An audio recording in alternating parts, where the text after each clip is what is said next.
Eu entrevisto Gessé Souza. Ele está para lançar A Classe Média no Espelho, o novo livro, que vem na sequência de um best-seller chamado A Elite do Atraso, da Escravidão à Lava Jato.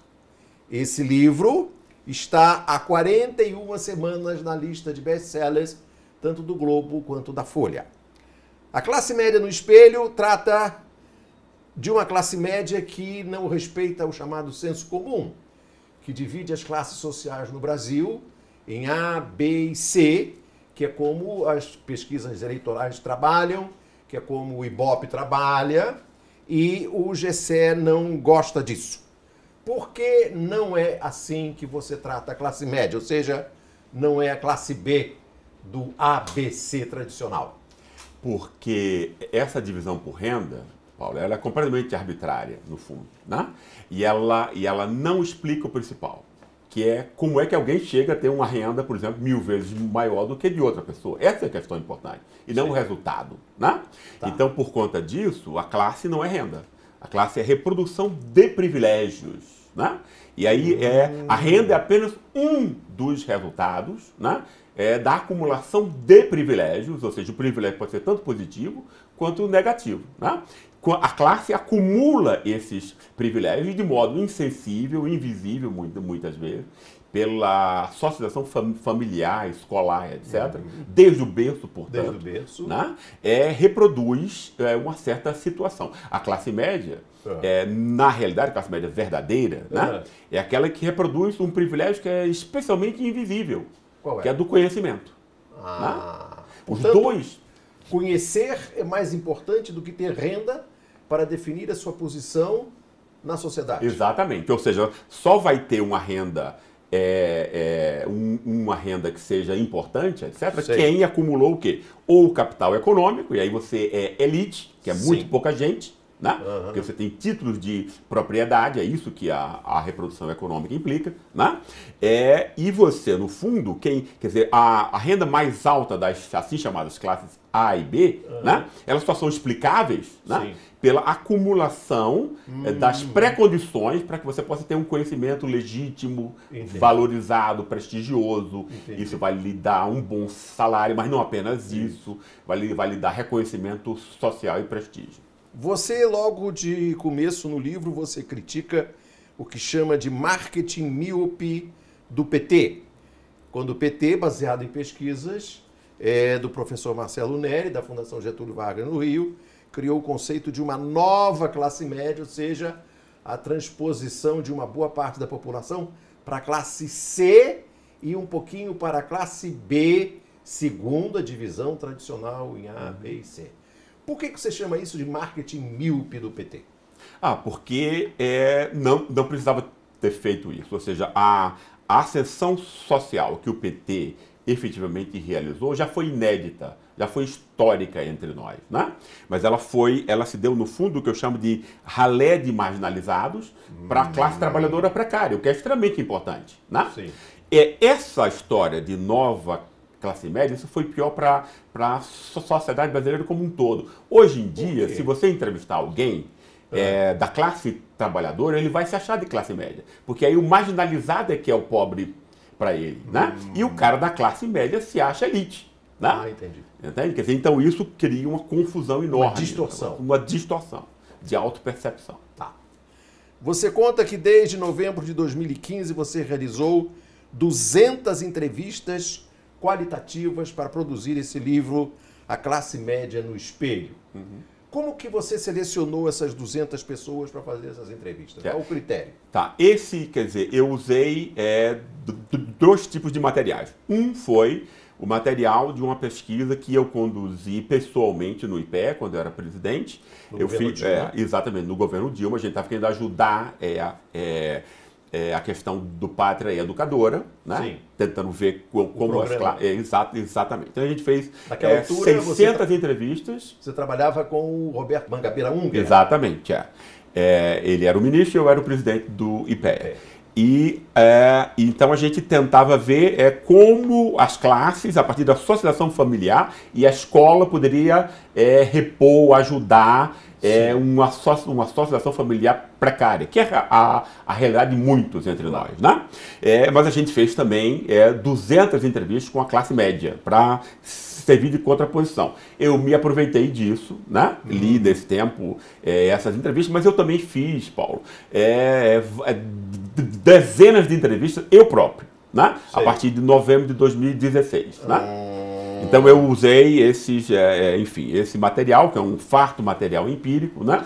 E fiz também pesquisas, né? Claro, quer dizer, históricas, etc. Quer dizer, me deu um enorme, quer dizer, foi um esforço muito importante esse livro. Quando o sociólogo se transforma em repórter. Exatamente, a gente tem que unir essas coisas aí, né? Para que a gente possa compreender uma coisa que a gente não compreendia antes, né? Eu aprendi muito com esse livro. Bom, então vamos definir a classe média do Gessé Souza. Você diz que a classe média no Brasil é 20% da sociedade brasileira, sendo que 18% são a massa da classe média, 2% são a alta classe média, e a alta classe média é que comanda a sociedade. Exato. Tem um outro conceito muito interessante que eu gostaria que você explorasse, se possível, que você diz que esses 2% são a Bélgica no Congo. Perfeito. A Bélgica no Congo. Quem é essa classe média que não passa de 20% da sociedade brasileira? E quem é essa alta classe média? Exatamente. Esse é um tema, quer dizer, é uma pergunta extremamente importante. É o centro da sua problemática. Né? Ou seja, eu não estou pegando a renda. A renda é muito mais o resultado do que a causa disso. Né? Então a gente tem que ver como as classes se apropriam de certos capitais. Né? Os dois capitais mais importantes no capitalismo em todo lugar é o capital econômico e o capital cultural, que eu estou chamando aqui de conhecimento. Né?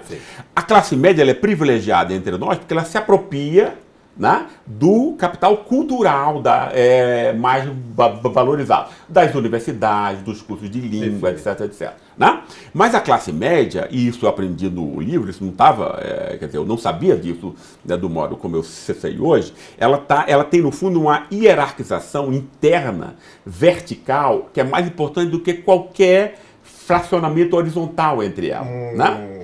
E, quer dizer, isso historicamente entre nós. Tem uma organização vertical. Ou seja, tem uma hierarquia vertical, né? Quer dizer, ou seja, esses 20%, porque, por exemplo, num país como a Alemanha, o conhecimento ele foi disseminado. Então, a classe média é muito grande, né? Entre nós, o conhecimento, como antes a terra, né? O conhecimento ele foi restrito para essa classe média, né? Isso vai ser a base, inclusive, do bloco de poder depois, que a gente é um tema que a gente pode examinar em seguida. O que importa agora é que a gente perceba o quê? Ou seja, quer dizer, quem acha que é elite, se comporta como elite, etc., desde há 100 anos, é o que a gente poderia chamar de alta classe média. Ela não é elite, porque a origem dela não é o título de capital, quer dizer, não são títulos de propriedade, mas é uma trajetória típica de classe média, de apropriação de um conhecimento. Você vai a Chicago, você vai não sei o quê, você vai ser um CEO de um banco, né? Mas você é empregado do conselho de acionistas que lhe emprega, entende? Claro. Não é isso? Quer dizer, você vai ter, quer dizer, é claro aí que a diferença é pequena, quer dizer, você vai representar os interesses dessa classe, né, como essa alta classe média, que antes era composta por profissionais liberais,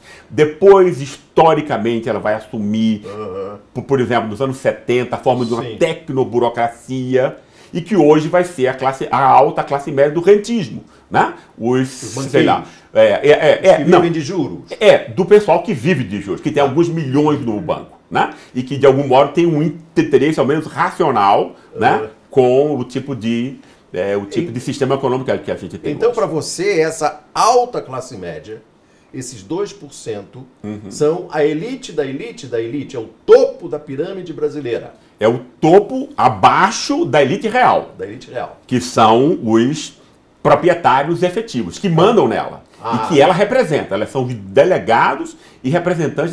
Como essa elite, quem tem dinheiro entre nós e que tem propriedade mesmo, é muito pouca gente. É um punhado de gente. Né? E esse pessoal tem toda a propriedade. Né? No livro tem um depoimento de um dos que você entrevista, que diz que no Brasil quem manda são 800 pessoas, Exatamente. Sendo que 600 delas estão em São Paulo. Exatamente. Né? Então, Exatamente.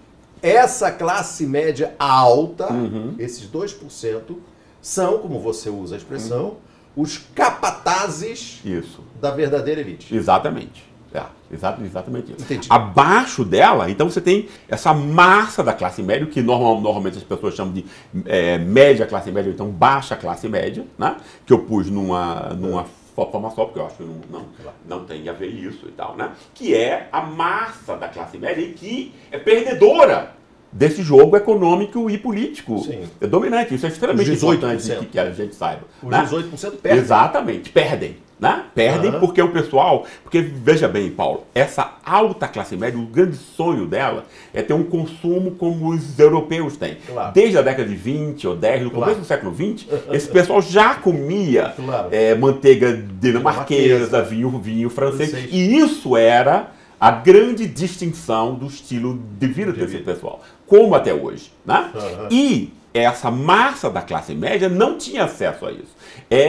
E é muito importante, por quê? Porque, por exemplo, o processo de industrialização nosso, né, que foi induzido pelo Estado, que a gente não tem, quer dizer, e eu explicitei isso no livro, é uma industrialização sem industriais. Os nossos industriais jamais se comportaram como classe, né? Tinham planos familiares e não de classe. Essa massa da classe média, o fato dela ter, quer dizer, ela via racionalmente a intervenção do Estado na economia era extremamente importante para ela. Inclusive porque isso significava uma forma de um estilo de vida, acesso ao consumo, que antes era restrito a essa alta classe média apenas. Né? Tá. Pergunta. E os outros 80%? Os outros 80%, Paulo, são de alguma maneira, não incluídos, né? Quer dizer, tem alguma forma aí, quer dizer, é claro que essas transições de classe são sempre muito fluidas, não é? Entende? Quer dizer, mas aí o que você tem? Você tem 80% da população brasileira com alguma forma de limitação importante para o acesso às benesses do mundo moderno. Inclusive o conhecimento cultural. Inclusive o conhecimento cultural. E é o que você chama de ralé. Não. Aí, dentro desses 80%, você tem a classe trabalhadora, que quer dizer, nos seus diversos níveis, e você tem a classe trabalhadora precária, que é o maior número entre nós. Os marginalizados são 1/3. Né? Quer dizer, a última vez, quer dizer, no livro sobre a ralé, a gente empreendeu uma estatística especial para compreender isso. Perfeito. Né? E então você tem aí 1/3 que estão marginalizados, né? Por uma socialização precária, não é isso? Que chegam na escola já como perdedores, que saem da escola como analfabeto funcional, né? E não podem vender a sua força de trabalho no caso. Então isso é extremamente importante. Por quê? Porque é uma forma como a escravidão continua entre nós. Né? Não pela forma da raça, não é assim que as pessoas são divididas mais, né? Mas pelo acesso ao conhecimento. É extremamente importante isso, Paulo, porque o capitalismo ele explora o conhecimento, ele não explora a energia muscular, como no escravismo e tal. Né? Então você tem aí 1/3 das pessoas que são expulsas do mercado de trabalho competitivo, né? E obrigadas a vender a sua energia muscular como o escravo antes vendia. Né? A faxineira, a empregada doméstica e tal, para o pessoal que sai. Né? O motoboy, coitado, que morre 2 aí ao dia em São Paulo, etc. É o Congo na Bélgica. É o Congo na Bélgica. Exatamente. Né? Os belgas são esses 2% aí e a elite de proprietários que exploram o seu país, né? Como os belgas, como se fosse um país estrangeiro. Isso. Né? Isso. Tem uma frase sua que eu acho muito interessante, de certa maneira reproduz o seu pensamento em boa parte, que é, abre aspas, quem não sabe quem é, nunca aprende. Quem nunca aprende, repete. Qual é o papel dessa frase no seu raciocínio, na sua tese? Porque, veja bem, Paulo, quer dizer, e a gente está num instante histórico onde essas questões assumem uma importância extremamente importante. Né? Obviamente, os 11 anos em que eu morei num país como a Alemanha me marcaram muito. Né? O que você fez na Alemanha? Eu estudei e dei aulas sociologia. Né? E deu aula de quê? Eu dei aula também de sociologia. O que foi que eu vi ali? A Alemanha é um país que teve uma tradição autoritária, prussiana, militar, fascismo, obediência e tal. Né? Mas a Alemanha não é mais um país como era antes. Como foi que a Alemanha conseguiu isso? né? Ela assumiu. Ela assumiu o seu erro. Eu vi isso em brigas, quer dizer, em lutas geracionais e tal, né? Entende? Quer dizer, amigos meus dizendo, olha, meus pais são nazistas, etc, etc. Houve uma, né? Claro. E hoje em dia a Alemanha se vigia para que isso jamais aconteça, né? E aí o que eu pensei, nós somos um país... Embora esteja florescendo uma extrema-direita vigorosa, mas isso é uma outra discussão. Continua. Não, e que é criticada. Criticada. Que é criticada, e os caras que tentaram se aproveitar disso, da luta contra a imigração, que é o partido CDU, né? E tal, eu estava lá em julho, etc., né? Eles foram criticados, perderam votos por conta disso. Por conta dessa demagogia barata, entendeu? Exatamente porque na Alemanha tem uma TV pública, onde as questões são examinadas, debatidas, que é o que a gente não tem. Né? Tá bom, voltamos ao negócio. Nós repetimos Quem a nunca escravidão. aprende, repete. Porque nós repetimos a escravidão, a marginalidade, a violência, o sadismo que isso implica, porque não é só exploração econômica, é o sadismo, é a humilhação diária, o assédio. O assédio, que você retira, a piada suja, o estupro, você matar. Isso é o dia a dia entre nós, né? Invisibilizado. Né? E enquanto a gente não se assumir, né? Criticar essa bobagem aí do viralatismo que a gente vem de Portugal, e que vem a corrupção de lá, que é uma bobagem, que a gente já critiquei isso nesse outro livro. Destruído claro, no limite do atraso. Né? O escravismo ele continua. Né? Enquanto a gente não disser nós somos filhos da escravidão, e por conta disso a gente repete esse estado de coisas que é absurdo, né? Enquanto a gente não se conscientizar disso, a gente vai repetir a escravidão. Né? Não é isso? O fascismo de hoje, de um Jair Bolsonaro, é exatamente isso. Né? É essa tradição escravista, na sua forma mais violenta e infame, né? Se impondo de novo. Entende? Mas chegaremos ao Bolsonaro. Tá.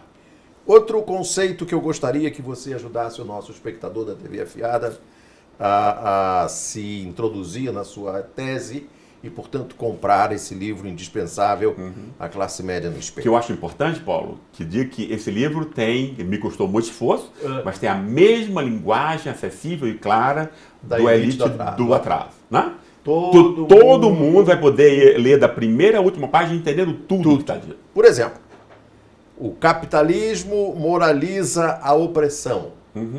Você junta aí capitalismo com o conceito de moral e essa opressão a que você se refere como derivada da escravidão. Por que o capitalismo moraliza a escravidão?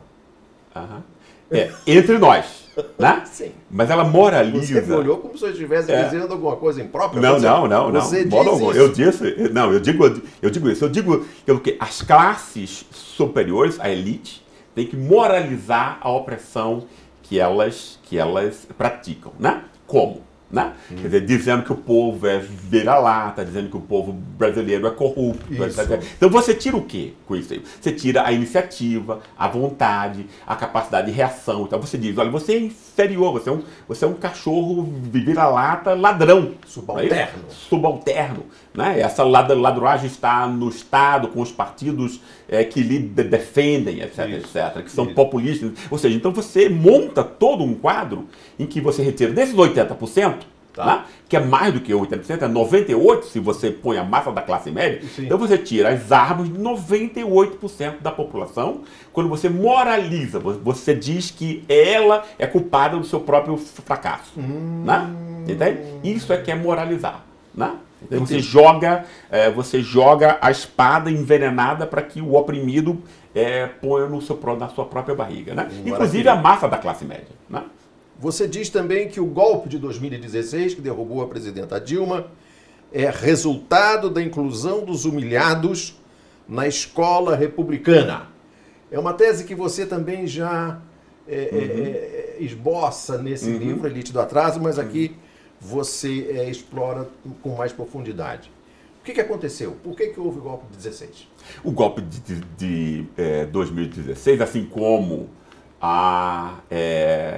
o golpe, entre aspas, contra Getúlio, que o obriga a botar uma bala, e depois com Jango, etc., acontece pelo mesmo motivo. Né? Ou seja, existe uma articulação, um bloco antipopular da elite de proprietários com a alta classe média, que é quem sai à rua, no fundo, quem sai à rua para protestar contra esse moralismo de fachada, só contra a esquerda, etc. São etc. os capatazes. São os capatazes e é a alta classe média. Né? Então existe esse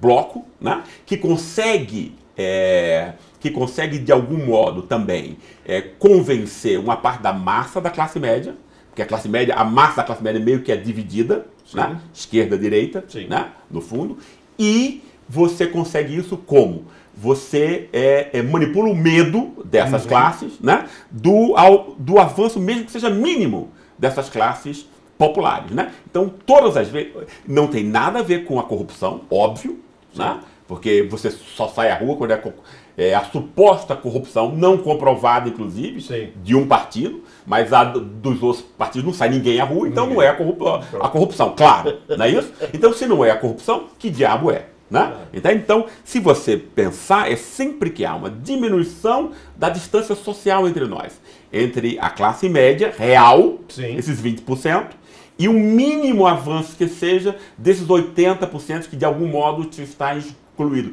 especialmente da universidade, Paulo. Né? Então, quando você passa, quer dizer, o pessoal estava incomodado com o shopping center, com tudo e tal, mas quando você passa de 3 para 8 milhões de alunos na universidade, você está tocando no bunker, né, do privilégio, da reprodução de privilégios dessa classe. Né? Aí você transforma o quê? Esse canalha, que tem no fundo medo e raiva do pobre, né? Essa coisa da corrupção vem o quê? Vem ser o pretexto ideal para esse cara. Olha, eu não sou um canalha que odeia o frágil e o vulnerável que está posto lá por minha própria ação. É a humilhação diária, etc, etc, etc. Né? Eu sou, ao contrário de ser um canalha, eu sou um herói da moralidade pública. Qual é o canalha que não gosta de ser definido assim? Né? Gessé, vamos tomar aquele ponto que você mencionou, que é o conceito de bloco de poder. Isso. Estamos falando desse bloco de poder que deu um tiro no peito do Vargas, derrubou Jango e derrubou a Dilma em 2016. O que é esse bloco de poder? Quem o compõe? Como ele se estrutura? Bem, o principal é uma articulação entre uma elite de proprietários que vê o seu país como saque e rapina. Por quê?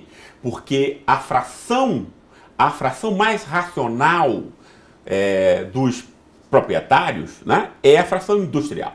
Né? Por quê? Porque ela tem planos a longo prazo que são compatíveis, né, com o progresso da sociedade como um todo. Se você tem uma fábrica de carros, não sei o quê, você tem interesse que o operário tenha um salário minimamente decente que possa comprar aquilo que você produz. Né? Mas, Paulo, imagine se você é um cara do agronegócio, você vende soja para o mercado externo em dólar. O que acontece aqui não tem nenhuma importância para você. O financismo, idem. Né? Você está aqui explorando a coisa. Se o país for a breca, você pode transferir isso para outros lugares, onde você pode explorar o povo da mesma forma. Né? A nossa articulação é financismo agronegócio, desde há 100 anos. Né? Entende? Ou seja, então esse pessoal quer o saque a curto prazo. Né? Como está acontecendo agora, como sempre aconteceu. É predador, né? E ela está articulada aqui, a alta classe média, né? Que é o delegado e representante. Imagine, quem é a alta classe média? É quem supervisiona, controla o trabalho no mercado. Quem supervisiona, julga, assina embaixo, etc, etc, no Estado. Né? E é o pessoal que, na esfera pública, comanda essa imprensa venal, absurda, única no mundo, na sua canalice, que é a nossa. Não há igual. Não há igual. Canalha como a nossa não há. Né? Porque imprensa é multiplicidade. Nem com grau de concentração. Isso. Imprensa é multiplicidade de opiniões. Quem foi que viu alguma multiplicidade de opiniões na Rede Globo? Ninguém. Né? Então, a alta classe média que comanda todas essas esferas. Ou seja, ela é extremamente importante. Né? Ela vai fazer a cabeça, ela vai julgar, ela vai supervisionar o trabalho, ela vai investir, ela vai legitimar o saque da população e depois dizer que está protegendo a população com o combate à inflação, quando ela está montando juros extorsivos. Né? Chegamos aí a um ponto interessante, vamos começar a tratar dos seus personagens. Um deles é o Sérgio, que é CEO de um banco. Isso. Estamos falando aqui de um cérebro que tem como objetivo na vida, abre aspas, expandir ao máximo a legalidade a serviço do banco. Isso. Expandir ao máximo a legalidade a serviço do banco. O que move São Paulo é o dinheiro. Aqui se compra tudo. A elite tem 800 pessoas, sendo 600 em São Paulo. O juíze se compra primeiro pela vaidade. E o Banco Central é a nossa mãe. A boca de fumo da corrupção, né? O Banco Central é a boca de fumo da corrupção. Esse depoimento é impressionante. Impressionante.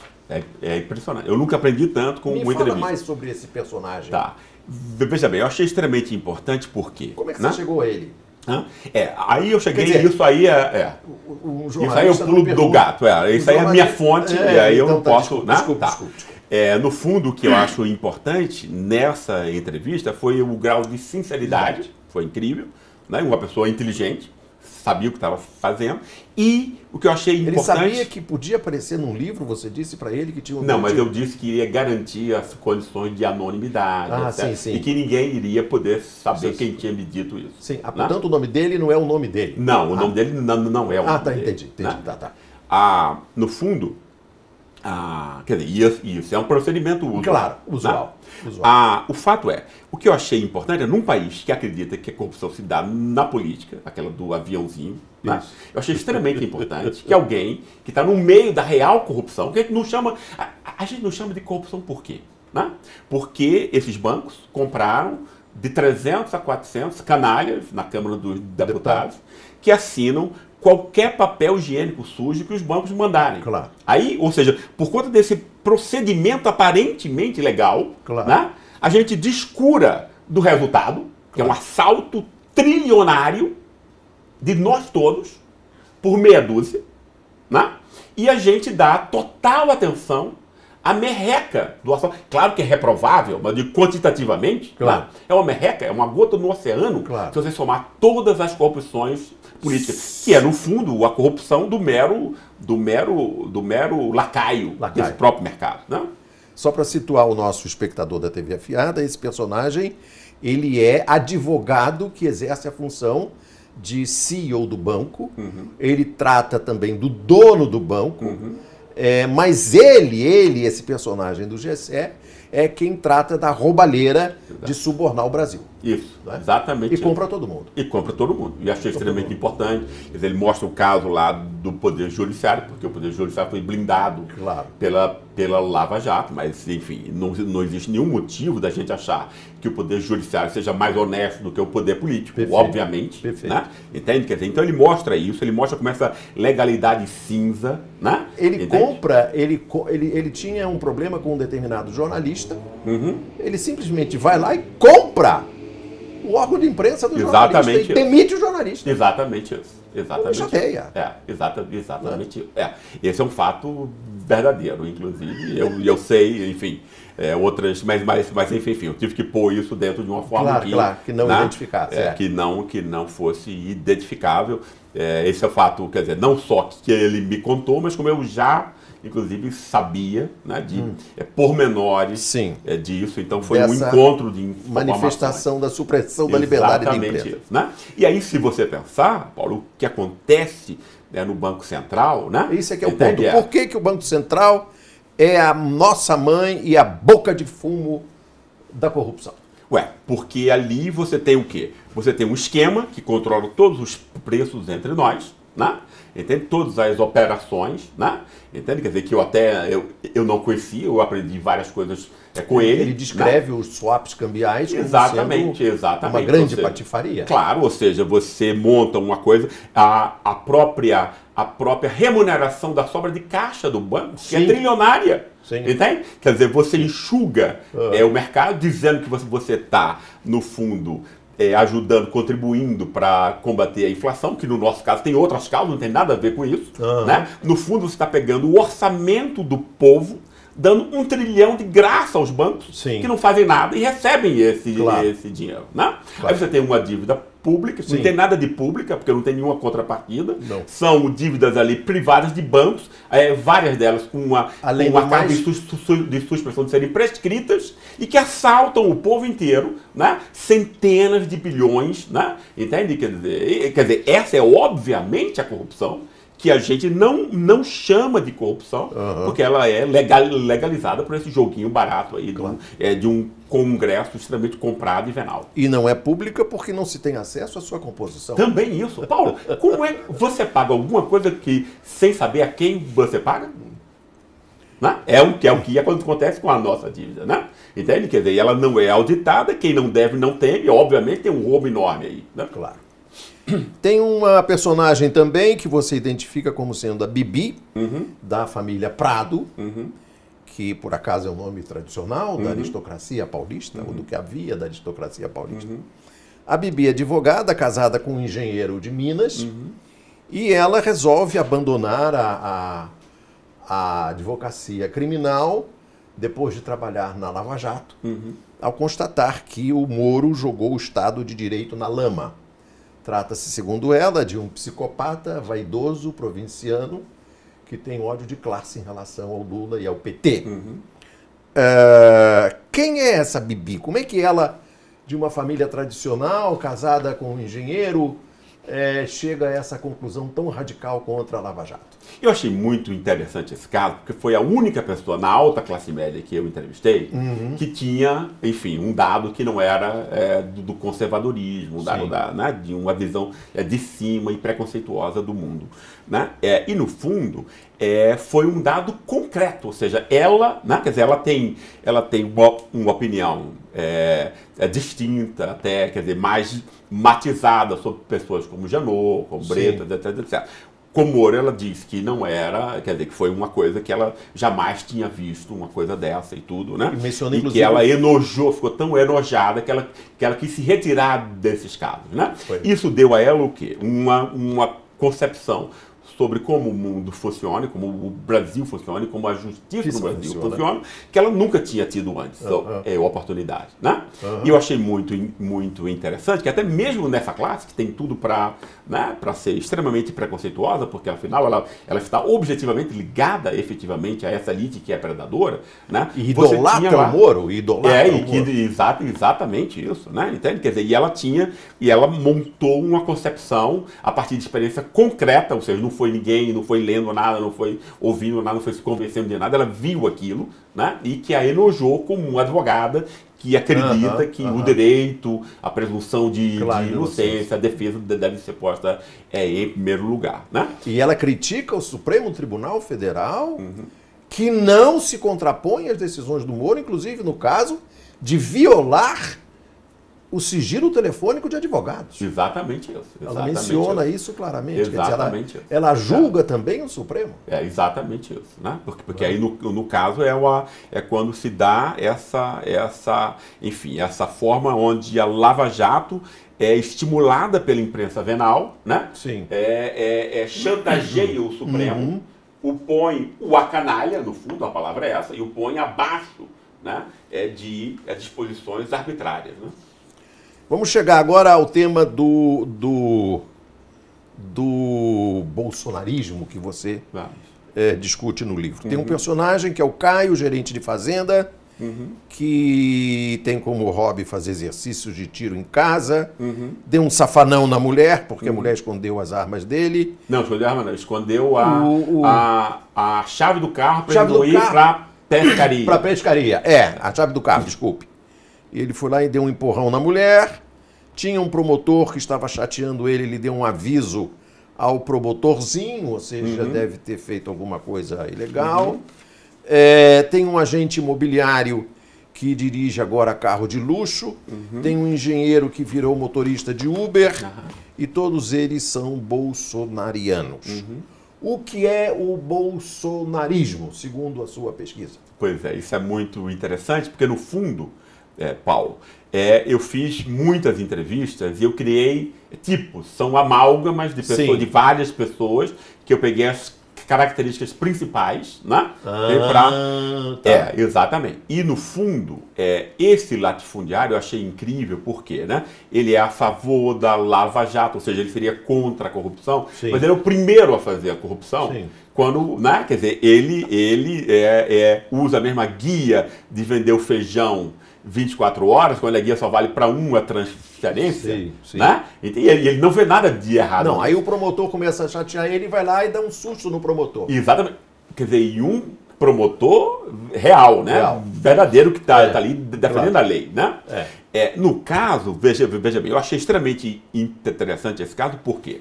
Porque ele mostra como a elite brasileira funciona, né? Ou seja, ela realmente acha que ela pode tudo, que vindo dela, então, não é erro, não é corrupção, não é nada. Claro. Né? Entende? E ela está se contrapondo qualquer forma que seja de limitação do seu poder. Certo. Por conta disso, ela quer armas para matar, Claro, enfim, claro. Indiscriminadamente. Né? Claro. E eu achei o quê? Que quer dizer, no fundo, essa porcentagem, então, que o Bolsonaro tem nas classes altas, pega esse tipo de gente, né? Sim. Muito basicamente. Ou Mas seja, como explicar como explicar o bolsonarismo dos dois, o engenheiro que virou motorista de Uber e o outro que era agente imobiliário e foi ser motorista de um carro de luxo? O que eles têm em comum para que se tornem bolsonarianos como o tal dono da fazenda? Achei extremamente interessante isso. E essa pergunta é extremamente boa. Quer dizer, no fundo, o que você tem? Você tem de dois lados aí, né? Quer dizer, é claro que se Bolsonaro tivesse votos só na classe alta, ele não ia ter voto nenhum, afinal a gente não está na Dinamarca. Né? O fato é essa movimentação de classes que o PT provocou, ou seja, quando ele acende pessoas das classes populares, dos mais necessitados, no fundo, né? Entende? E isso implica o quê também?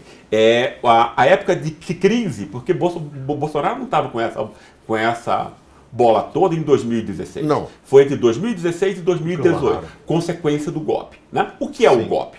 Quer dizer, o golpe é um represamento dos recursos na mão dos bancos, que é isso Sim. que os bancos fazem, eles assaltam o mundo Claro. todo, não é isso? Né? Os lucros do banco são muito maiores, porque eles vendem a dívida como provisões, então são centenas de bilhões ao ano de lucro.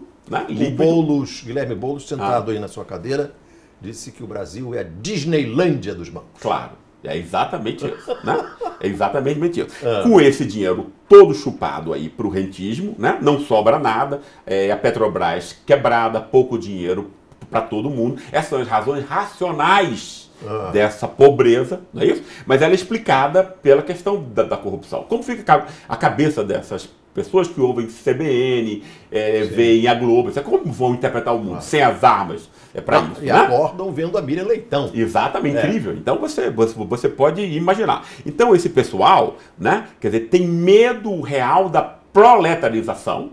Você usa a expressão medo da decadência. Medo da decadência, medo de virar proletário. Que entre nós é uma coisa muito maior do que esse medo de você ter menos dinheiro. Porque significa animalização. Significa que a polícia pode chegar na sua casa, esculachar com você, etc. Quer dizer, é perda da dignidade humana. Né? Entende? Quer dizer, é a ameaça que está posta a esse pessoal, né, da baixa classe média, digamos assim, da massa da classe média, que antes tinha alguma coisa. Quer dizer, o que eu achei extremamente irracional é que esse cara, que antes era agente imobiliário, Sim. fazia uma grana muito boa nos tempos do PT, do PT. Lula, quando tinha economia, Claro. aqui, né? Quando não tinha dinheiro circulando para todos. Sim, etc, sim, né? sim. Ele perde isso e ele culpa o Lula. Ele tem certeza que Lula tem dinheiro escondido na Alemanha. Porque ele é muito amigo da Merkel. Ou seja, você vai no nível de fantasia incrível, né? Porque você precisa defender a sua crença. A né? Angela Merkel esconde a fortuna do Lula. É um negócio Exatamente.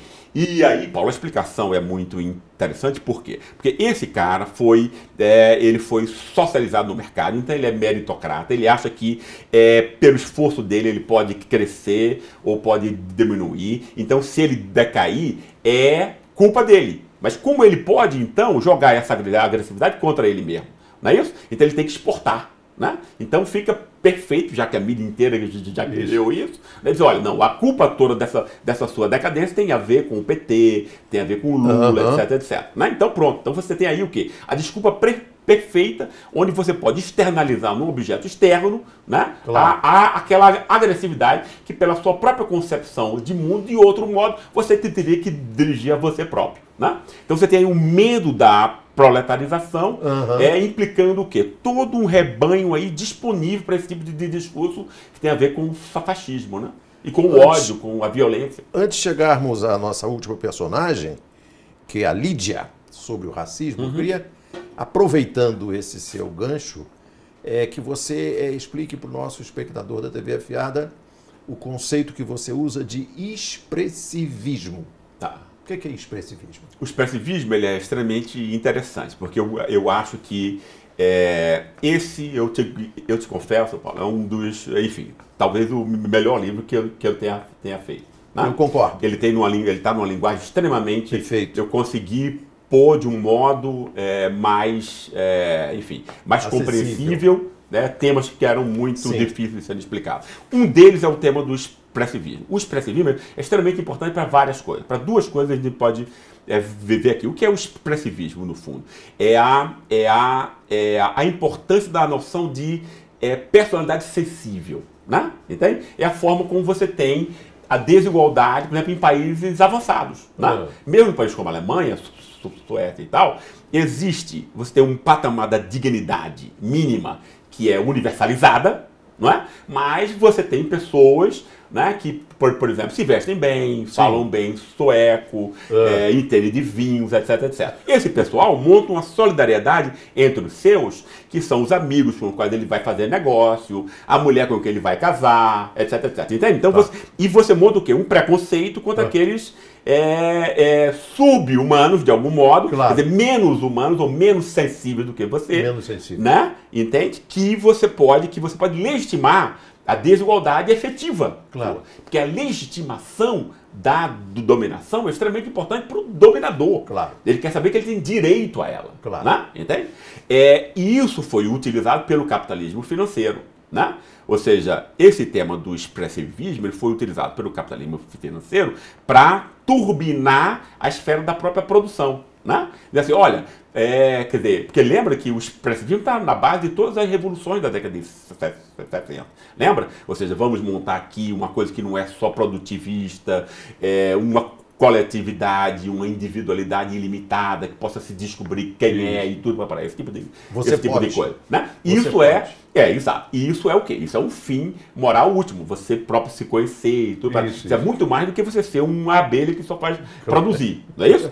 Mas o que foi que o capitalismo financeiro fez? Pegou essas noções de criatividade, originalidade e tudo, e pôs como instrumento para a produção no capitalismo. Né? Então você não chama mais o seu empregado de empregado, você chama ele de colaborador. Não é isso? Aí muita gente não tem mais a noção de que você é explorado por um patrão, porque no fundo você tem uma dívida no banco. Então você trabalha 14, 15 horas ao dia achando que você está trabalhando para você e não para o banco, só porque o patrão ficou abstrato e invisível. Entende? Então você monta uma dominação que você coopta os oprimidos. É por ela que se pensam livres. E tal, né? Então é extremamente importante isso. Né? E que aceitam essa dominação. Que aceitam essa dominação. Né? E chegamos então a uma das personagens mais fascinantes do seu livro, que é a Lídia. Hoje é funcionária de uma empresa do ramo farmacêutico, uma negra, que tem um conceito muito interessante. Todo racismo é uma coisa só. O que é isso? Essa foi uma das melhores entrevistas que eu tive na vida, apesar de ser muito, enfim, ter me emocionado muito. E o que eu achei importante nisso aí, Paulo, foi saiu da boca dela, né, algo que é exatamente uma das coisas que são principais aí no livro. Né? Que é mostrar o quê? Racismo não é uma coisa que tem a ver com a raça, entre aspas, não tem a ver com a cor da pele. Essa é só a forma. É uma forma extremamente importante, obviamente, ela vai estar misturada aos outros racismos, né? Mas é só a forma mais visível de racismo. Mas como a gente não vê os outros racismos, esse passa a ser o único racismo que a gente consegue ver. Não é isso? Mas se a gente prestar atenção, racismo é uma operação, né, aonde você divide o mundo entre gente e não gente. Gente e subgente, né? Isso acontece culturalmente. Pensemos nos Estados Unidos e na Europa. Então são pessoas que são tratadas como gente. Mas latino-americano e africano é não gente, né? Quer dizer, isso é fácil da gente comprovar. Isso não está escrito em lugar nenhum, mas, por exemplo, veja como foi diferente a reação do mundo inteiro, aqueles 11 jornalistas franceses que tiveram aquele ataque absurdo lá naquele semanário, né? O mundo inteiro entrou em comoção. Charlie Hebdo. E tal. Pronto, né? 11 franceses, né? Aí morre 800 mil pessoas no centro da África e ninguém se comove de coisa nenhuma, entendeu? Não. Ou seja, então, por quê? Porque não se verte uma lágrima. Não se verte uma lágrima. Por que isso? Porque, na realidade, na cabeça de nós todos, do planeta inteiro, né, africano é subgente e a gente não se comove com a morte desse subgente, e o francês é gente, né? Claro. Isso acontece também com as classes, ou seja, a classe superior, não é isso? Então, a classe média se comove quando alguém da classe média é sequestrado, acontece alguma coisa. Isso causa comoção, etc. Não é isso? Mas quando morre milhares, como acontece efetivamente, né? Quase 70 mil pobres morrem todos os anos. Ninguém se comove, né? Entende? Quer dizer, mesmo assassinatos bárbaros que a policial mata a marteladas um adolescente, isso não comove ninguém. Não é isso? Entende? Quer dizer, então, obviamente, existe um racismo de classe. Sim. Né? Das classes que são marginalizadas, subhumanas, etc., e das classes que são superiores, né? Que não é só o racismo. E ela, então, como ela tinha sentido o racismo de raça, sim, né, da própria mãe, que dizia que branco era melhor mesmo. Isso, ou seja, esse racismo, porque o racismo ele funciona desse modo insidioso, ele contamina o próprio oprimido, né? Mas aí não só, quer dizer, e aí ela viu depois esse mesmo racismo acontecendo com pessoas que eram brancas, mas eram muito pobres. Né? Entende? Aí a mãe era culpada, ela nem sabia que tinha uma vacina, mas todos a culpavam pela filha ter morrido por ausência de vacina, que ela simplesmente não sabia. Ou seja, então era uma. Entende? Quer dizer, aí ela episódio que ela conta. Saiu da boca dela isso, né? Ela conta o episódio de uma mãe que foi responsabilizada pela morte de uma criança porque não tomou uma vacina que a mãe não sabia que existia. Exatamente. Né? Ou seja, então ela disse, quer dizer, e a mãe estava no desespero total. Já, né? Então, quer dizer, aí saiu da boca dela, ou seja, é como se todo racismo fosse uma coisa só. Eu achei isso lindo, porque muito mostra como, né, como exatamente... Ela... E a certa altura, ou não sei se é você ou se ela que diz, já não me lembro mais, que o racismo de classe desarma o pobre, rouba a sua capacidade de reagir. Exatamente, exatamente. E a certa altura ela diz, o Lula sou eu. Eu achei lindo isso também. Achei lindo. Eu perguntei a ela, eu não sabia, eu perguntei para ela qual era, enfim, a predileção política dela.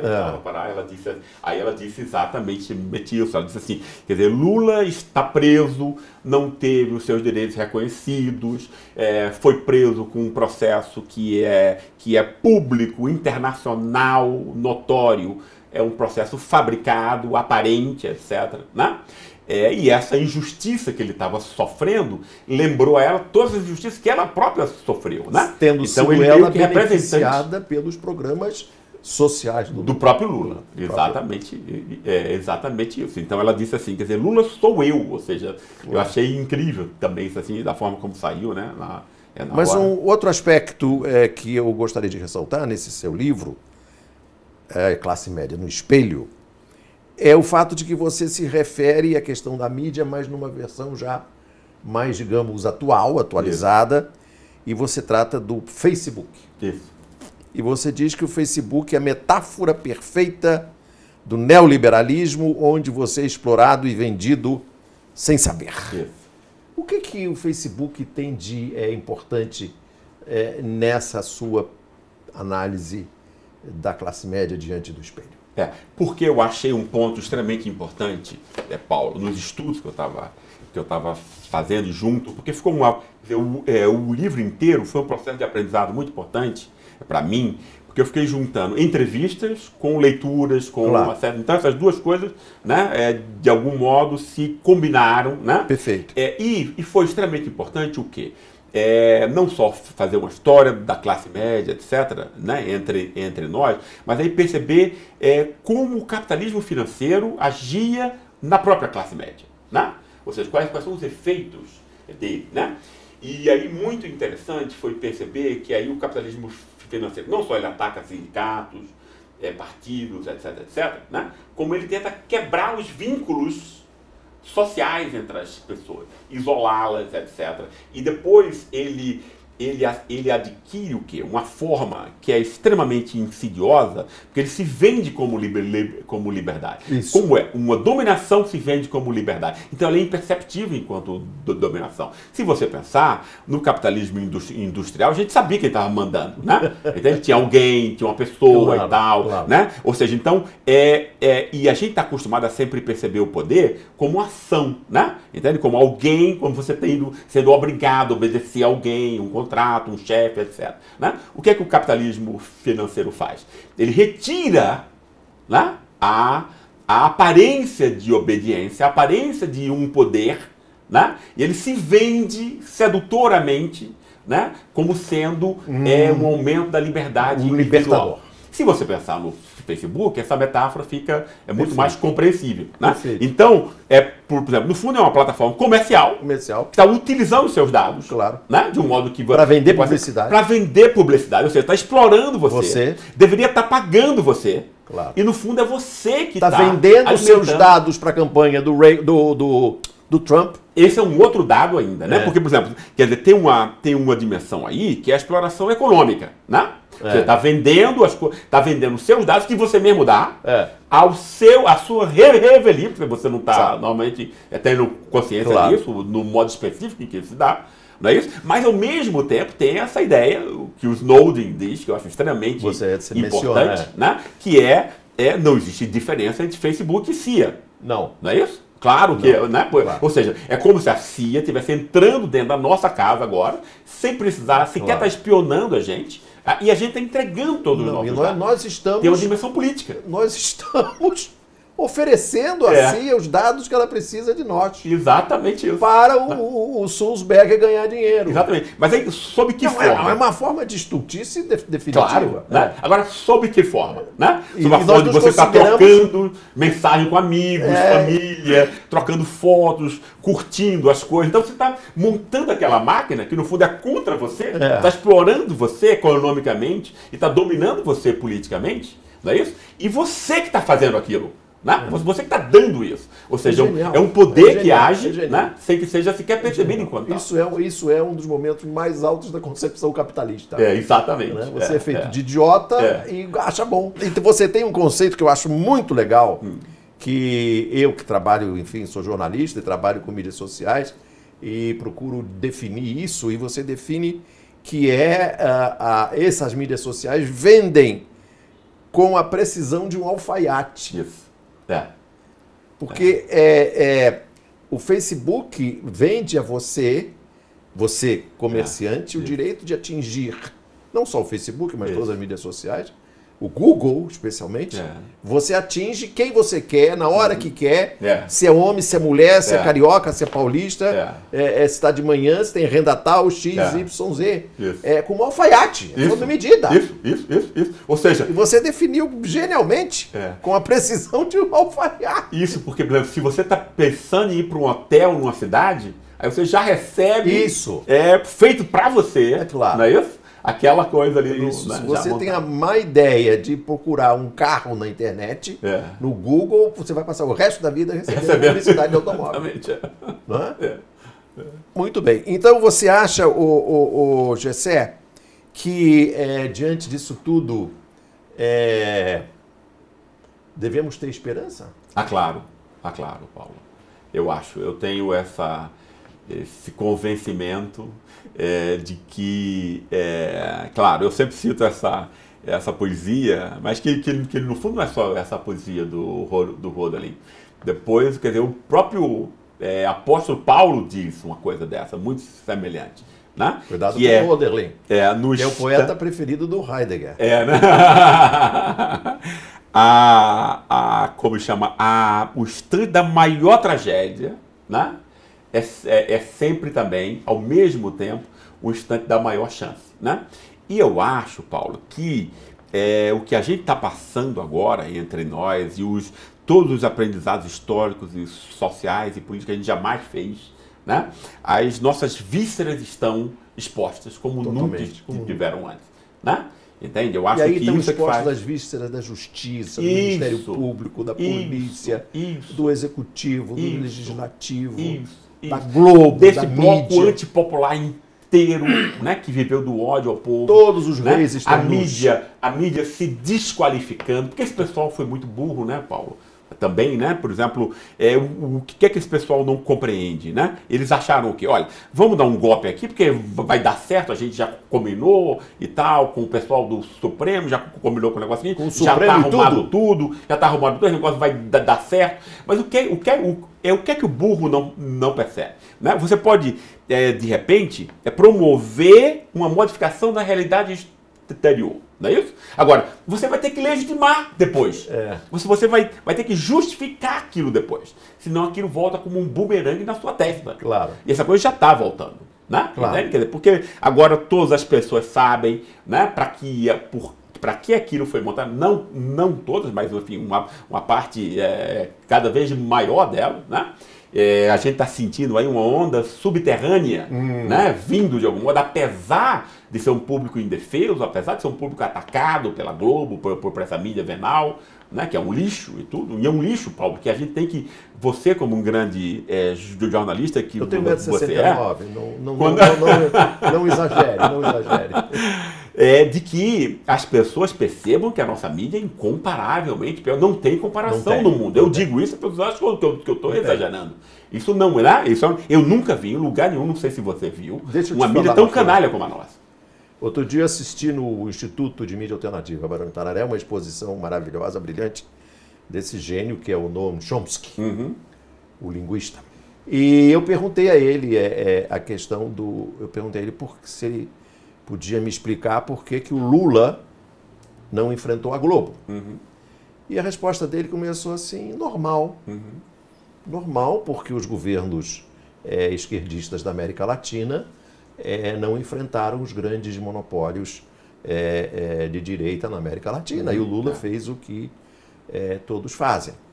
Acontece que se houvesse, por exemplo, uma empresa com a predominância que a Globo tem no Brasil, universalmente e hegemonicamente, com um pensamento único, num país como os Estados Unidos, os donos dessa empresa e os executivos que nela trabalham teriam muita sorte se fossem apenas presos. Pois é. Bem, quem sabe isso não quando acontece ainda, né? Entendeu? Eu acho e na Alemanha, seria possível? Impossível isso. Seria impossível também no país como a Inglaterra. Se você na Inglaterra, qualquer lugar decente no fundo. Na Itália, na Espanha, em Portugal, no México. Exatamente isso. México, exatamente não isso. tem. E Paulo, e a gente tem que aprender com isso, né? Porque senão a gente vai repetir a mesma coisa das pessoas que não conhecem o que foi a ditadura militar, tentarem, entende? Porque nunca houve uma crítica efetiva, é aquilo que eu digo sempre, né? Quer dizer, a gente continua com relações escravocráticas, a gente sequer tomou consciência de que nós somos filhos da escravidão e a continuamos com outros modos, né? De um outro meio. A gente também não fez uma crítica sobre a ditadura militar, não é isso? Não houve uma crítica. Mesmo o exército tinha que pedir desculpas, mesmo que as pessoas não fossem presas por conta do compromisso com uma lei da anistia, mas tinha que ter reconhecido publicamente as desumanidades, a tortura, a corrupção, que a gente sabe que campeava solta, etc. E ter pedido desculpas à sociedade como um todo. Isso não aconteceu, então você tem o candidato que você tem agora, né? E a gente tem também que aprender os desmandos que as corporações jurídicas estão fazendo, que as corporações... Eu quero ver que alguém vai ter a cara de pau, né? Se a gente tiver daqui a alguns anos, quer dizer, a democracia ainda entre a gente, dizendo que a imprensa deve ter liberdade de expressão, né? Depois dela ter usado isso, né? Entende? Do pior modo possível, de um modo partidário, para dar um golpe, né? Isso porque... E 30 anos depois diz que está arrependida. Exatamente isso, mas aí o país já foi a breca. Já foi a né? Entende? E é extremamente importante esse processo de aprendizado. Por quê? Porque as pessoas sempre pensam o quê? Ah, fulano de tal roubou tanto e tal. Agora, compare isso, o fato de você agredir a presunção de inocência, banalizar vazamentos ilegais. Você compromete o quê? A base dos acordos morais que seguram a democracia. Num país, entendeu? Incomparavelmente. Dinheiro, você repõe. Agora, como é que você vai repor toda essa crença, esse processo histórico que é extremamente difícil e tal, de uma sociedade como um todo, né? Sim. Dando seus primeiros passos para um acordo democrático. Quem destrói isso é o quê? Né? Gessé Souza, entramos agora no capítulo da atividade política explícita e eu quero agradecer a sua entrevista. Obrigado, meu querido. Como sempre, um enorme prazer. Eu até esqueço que estou dando entrevista quando você. Eu espero não esquecer. Você sobe no palanque.